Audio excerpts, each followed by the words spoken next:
ready. I'm going to hit you. I'm ready to hit somebody for Robert Saleh. No, not me, Green. No, I hear you. He is not Dan Orlovsky. No, that's fair enough. But yeah, the coach is fired up. I will mention that Hard Knocks training camp with the New York Jets is streaming now on Max. I can prove that because I've watched it twice already on my phone. Booger, for those of us who've never been in one of those meetings where we get chewed out by an angry coach, how, on a scale of 1 to 5 being, 5 being like super angry and 1 being something you see and hear every single day, where would you put that?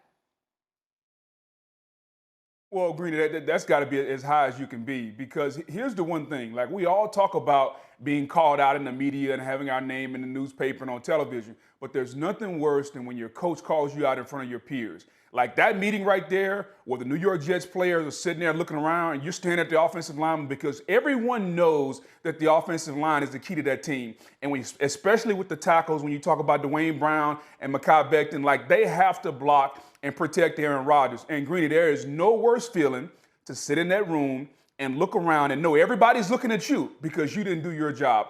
That is the ultimate call out by the head coach. And if the Jets don't change that, then they need to get some new players, because there's nothing else you can do to humiliate a player than call him out in front of his peers inside a locker room. That's right. And I would add to that for this one, Harry, that I can't even sit for this. The coach has me fired up. I would add to that he knows, Saleh, and all of them in that room know that the cameras are there. So they know that not only are they being called out in front of their peers and by their coach, but they're being called out in front of the entire world to be seen again as it streams on Max right now. What do you think of that? Well, I would say this, for that offensive line, that should light a fire in them. You should already have a fire, but it's a sense of pride, Greeny. But when you talk about offensive line and defensive lines, those two groups set the tone for your team. Right. They set the tone in practice. They set the tone in games. And if those offensive line, defensive line, those units aren't right, it's hard for you to be a physical, imposing your will type team. Defensively, it's different from offense. You can have 1 or 2, maybe 3 guys not do the correct thing, and a guy can make a historic play, and the defense is going to be fine. Offensively, all 11 guys have to be on the same page. That offensive line has to have that cohesion in order for a team to be able to thrust forward. It doesn't matter that you have the Ferrari, the Bentley, the Maserati, but if the damn engine inside of those cars aren't working, they're not going to be able to go. So I love the juxtaposition between episodes 1 and 2, because episode 1 was the, oh, Aaron Rodgers, he's so great, I love Aaron Rodgers, he's our savior. And episode 2 was reality smacking them in the face. But I think it needed to, because you look at this defense, particularly up front, you talk about dogs, led by Quinnen Williams. He's so good. He's so good. And as an offensive line going against them every day, like, the offense does not have an identity. We don't know what the Jets offense is going to be, but they need to match the defense, because I thought what Robert Saleh said was really good. We are a team with a very good defense and a mediocre offense. That's what we were last year. We haven't seen this offense on the field yet, but adding Aaron Rodgers, like, that's not just the magic elixir. You need more. And let me tell you, so many execs have texted me all offseason since Aaron Rodgers has come to the Jets and said, watch what happens in Florham Park. They're not going to be able to get it done. So what Robert Saleh said on TV is what is literally being texted to me. And I'm glad he said it, because that was the reality check that they needed. 2 thoughts. 1, he was being kind. They had a good defense and a terrible offense last year. They weren't mediocre. They didn't score a touchdown after Thanksgiving. So they stunk. I understand that, because the defense was literally that good. Secondly, the other thing he said in that, beyond the mediocre offense, was he said, this is our chance to prove we're not the same old Jets. Remember, you and I talked about this yesterday. Same old Jets is a refrain. Again, I understand that around the country people don't know this, but I'm telling you, to people who know the Jets, same old Jets is the refrain that kills you. It eats you alive. And this is the chance. This is the year to prove it's not. So when he said, this is our chance to prove we're not that anymore, he is going right to their core. It speaks to what is felt in the building. Watching yesterday's episode, I felt the pressure that Robert Saleh is under. Yes. Because in that building, as a former beat writer, they get so sick of hearing same old Jets. Like, they get so irritated by it. But here's the thing. It's on them to change the narrative. Nobody else has to believe in the Jets. You got all these players, but if you don't win any games, you don't make the playoffs, you don't win a Super Bowl, guess what's going to be said? But how much? The Jets figured out another way to not be good. Go, Bug. But Greeny, how much of this needs to go up a level above Robert Saleh to the general manager? I remember you and I sitting at the draft, and when the Jets came up, we were like, they got to go offensive line. They got to go offensive line. They got to get some offensive line, because the only thing that'll derail this team is if you can't protect Aaron Rodgers. Fast forward, now we're in training camp, Greeny, and what are they missing? The offensive line. So I'm going to ask you as a Jet fan, Greeny, how much of this goes above the coach and goes to the GM because they did not address the offensive line in an efficient manner? Yeah, they used it in the second round to take the kid Tittman, but they couldn't get one of the tackles, Booger, if you remember the way this worked out. Yeah, because Bill Belichick flipped the Steelers a pick. Bill Belichick purposely is the reason, and I'm not saying this critic. Oh, he did. He absolutely did. He took less than 100 cents on a dollar in order to make sure the Jets didn't get their offensive tackle. That's called, going for the block in tic-tac-toe or whatever it is. It's exactly the right move. But all the tackles were gone by the time the Jets got to pick. That was because they flipped first-round picks with Green Bay to get Aaron Rodgers. So what I'm trying to say to you here, Harry, is what they need to do is make some sort. Well, the question why am I asking Harry? You're the insider. Yeah, is there a trade? Is there a trade they can still make to get a tackle? Zach Martin is gone. David Bakhtiari. I continue to say David Bakhtiari is the name. Here's the thing. Whatever Aaron Rodgers wants. Right. They're going to try to get him exactly that. You see Dalvin Cook is a Jet right now, right? Right. There's a reason, because Aaron Rodgers wanted him.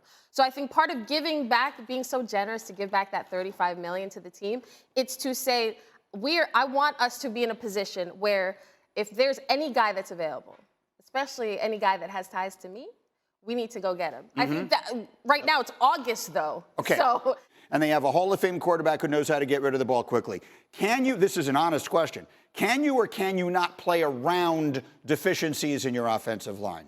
Not this unit, not this team that's in this division in the AFC. Not with a 40-year-old quarterback. The pass rushers that's in this division alone, from the Miami Dolphins and Vic Fangio and what those guys are going to be able to do, what we've seen the New England Patriots do last season, also what we've seen the Buffalo Bills. Listen, week one, you don't think Von Miller is going to come here in New Jersey, New York, wherever the stadium is, with his head on fire trying to prove a point because he missed the back end of last season? You don't think Von Miller, but that's another thing, Greeny. Offensively, what you put on film is your DNA. So if you're continuously putting bad things on film, okay, but they're going to go after the fish, and they're going to go fishing all day long. Can I just point out that it's not even September 1st? Oh, I know. And poor Mike Greenberg, he's. Well, I mean, Hard Knocks. This was a setback, folks. This was a tough one to take. It's reality. I kept watching it all morning. I think this is why I said I love the juxtaposition of these two episodes, because you can fall in love with who the Jets are on paper. Fine. Take away the Jets, the jerseys, and you see this team on paper, and you think this can be a special team on paper. You felt like, okay, the starters, they got to play in the preseason. We're going to see a different Russ. And then I saw a lot of what I saw last year. And then I started to get worried. And then I said, wait, pause. It's August. So it's still too early, but there's reason to be still concerned, because we don't know if Sean Payton can actually fix Russ. Yeah, I mean, fixing Russ is an interesting place for us to be. Yes. Because a year ago, the Broncos brought him in to be the savior. And now they're bringing in Sean Payton to try to save him. Right. So, Booger, we got there. Life comes at you fast sometimes. That's where we find ourselves. Do you feel like it's going to work? Greeny, I don't know, and I continue to say the same thing when asked this question.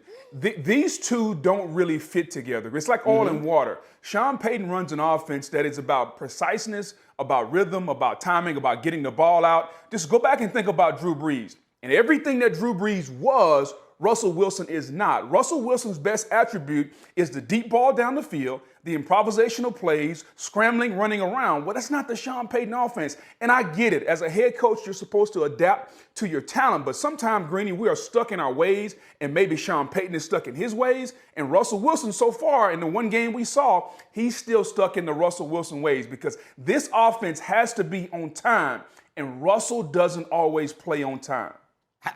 I'm going to ask what I think might be a ridiculous question, but how quickly can a person learned that? Russell Wilson, we think we know him to be a very smart person, an intelligent man. You know, I mean, I've been around him enough to be able to vouch for that. Can you learn to do that stuff when you're 30, whatever he is? Well, let's just say you go to marriage counseling, Greeny, and it's something you've been doing your entire life. Right. And your wife is complaining about it and wants you to alter that thing. Right.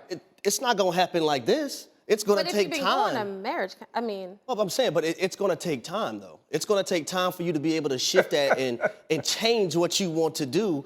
Something, especially if it's something you're used to doing. Russell Wilson is used to, you know, off-script plays, scramble drill, throwing the football around. He's not used to his footwork being correct on numerous of occasions and getting the ball out on time. So if you haven't been doing that in your entire life and you're asked to change that at this moment, it's not going to happen quick and fast. That's a great analogy, but I will say I don't think Russell Wilson has time. Because I understand the trade, I understand the amount of players, the amount of picks, the amount of money. But you brought in Sean Payton to fix it. Sean Payton has no allegiances to anything in there. He's going to say, I'm doing it my way. And if they don't improve, if Russell doesn't look like the old Russell before last year, then Sean Payton's going to say, you know what?